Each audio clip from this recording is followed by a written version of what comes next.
What's up, everybody? It's your man, PlyRock. Thank you so much for being patient this week with the live show on Facebook, as we're in the middle of relocating. But we will be live again next week, so make sure you follow us on Facebook.com/THEE Plymouth Rock Gaming. You can also find us on Twitter and on Instagram. So, this is the review for Creed 2. I couldn't wait to see it. I went to see it as fast as I could. I've been waiting 30 years for this movie. Let's get into it right now. So Creed 2 picks up where Creed 1 left off.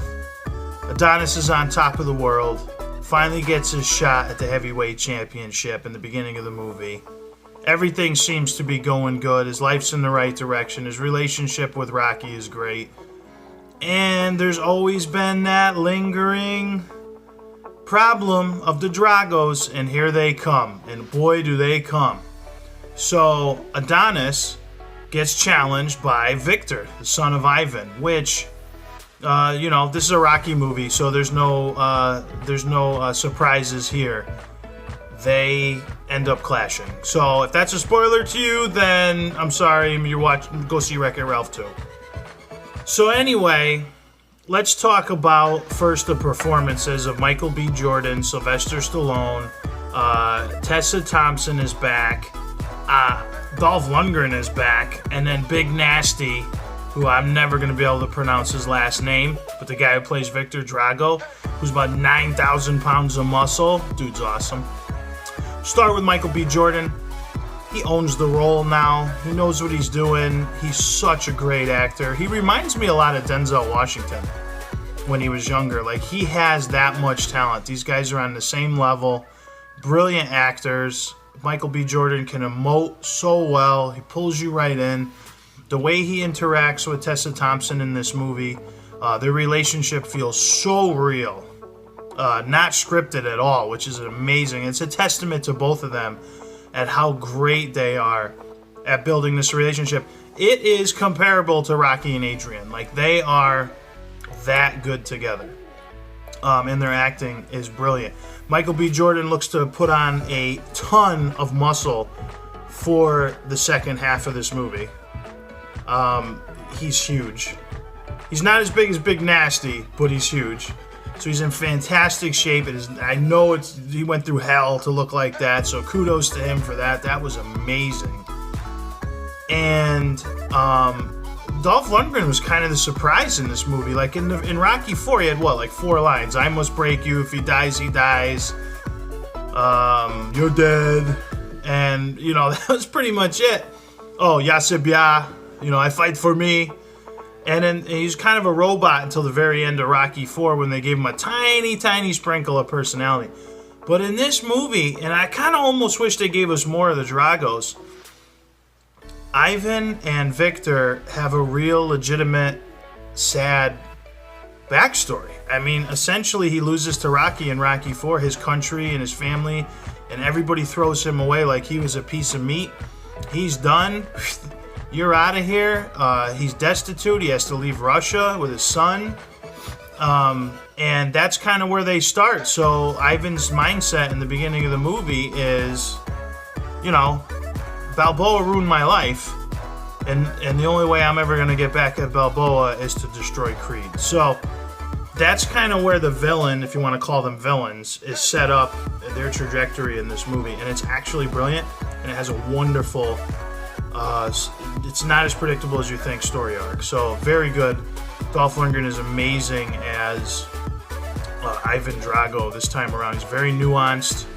There's a lot of pain, a lot of hurt in his face. He has a few more lines than 4. He probably has 8 lines, but they're very effective. And Victor, who the guy who plays Victor, Big Nasty, he's a real boxer in Europe, I believe. I don't know how anybody could beat him in real life if he's so huge. But he actually, at first, you think he's going to kind of just be like, like a robot, like his dad was in Rocky 4.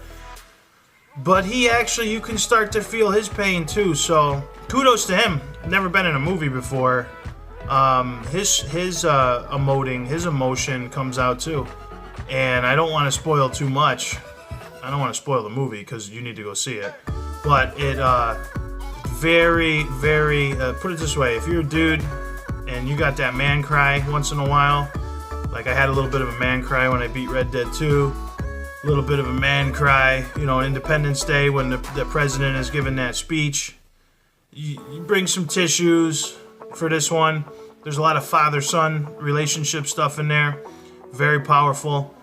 Between the Dragos, between Rocky. I mean, where was Rocky's son, right? Like, he disappeared for a few movies after Rocky Balboa. So, there's a lot of father-son dynamic here between Apollo and Adonis. So just bring your tissues for that one. So, in the supporting cast, Felicia Rashad as Apollo's widow. She gets more to do in this movie. She's fantastic.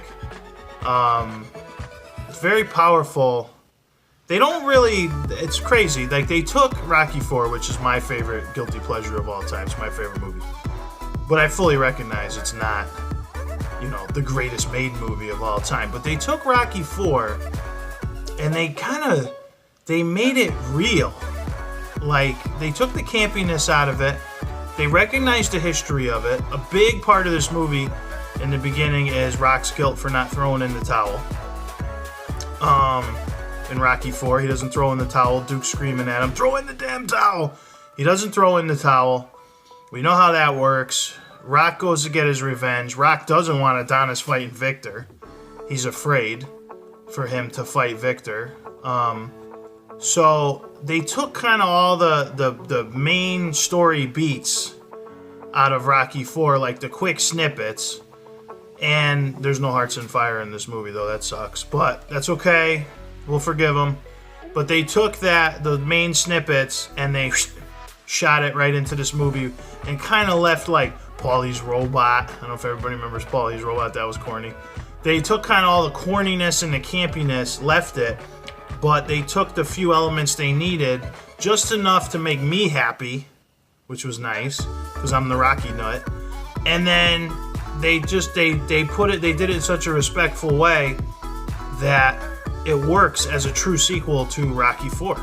It makes it believable. It's insane how they did it.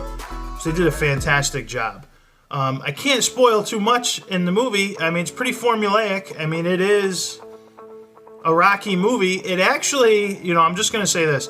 It actually follows the beats and feels more like Rocky III than it does Rocky IV. Like, it feels like Rocky III. It's paced like Rocky III. It kind of goes through the Rocky III motions, which is fine with me. I don't mind. I know some people are like, it's predictable. Dude, this is the 8th movie in the franchise. Everybody thought Stallone was crazy for doing a spin-off called Creed. And look how good that movie came out with Coogler. They did a fantastic job. I would dare to say I enjoyed this one more than Creed 1, only because I'm a huge Rocky IV nut. So I fully recognize that people are going to make the argument that Creed itself is a better film than Creed 2, but nobody can legitimately make the argument that the 8th movie in this franchise, the second Creed movie, is not a really good movie. Like, it just, if it ain't broke, don't fix it. But they're doing so well with what they got that it works. Like, stay in the playground, do what you know the rules of the playground, have a good time in the playground. Like, they don't mix it up too much. It's kind of like, I know eventually this is going to run out of steam, but every time we think it's going to run out of steam, they do something great. Hell, bring back Clubber Lang. I don't mind. Tommy Gunn obviously ain't coming back. You know, Tommy Morrison's dead, God rest his soul. But bring back Clubber. Maybe he's got a boxing gym somewhere where he's training the up-and-comer to take out Adonis. You know, come here, woman. You want a real man? Come down here, I'll show you a real man. Like, maybe they could do some of that. I don't mind. I don't care. They got my money. I've already seen this movie once. I will see it 2 or 3 more times with family and friends as we go through the weekend. I wouldn't do that if this movie sucked. I'll tell you that right now. If this was Rocky V, I'd be demanding my money back. Because we all admit Rocky V sucked. So let's just be honest. So anyway, guys, that's my review. That's PlyRock's review of Creed 2. Let me know what you think in the comment section below.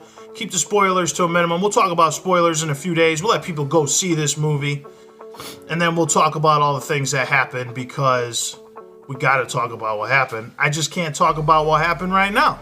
Oh, and finally a shout out to Steve Capel Jr.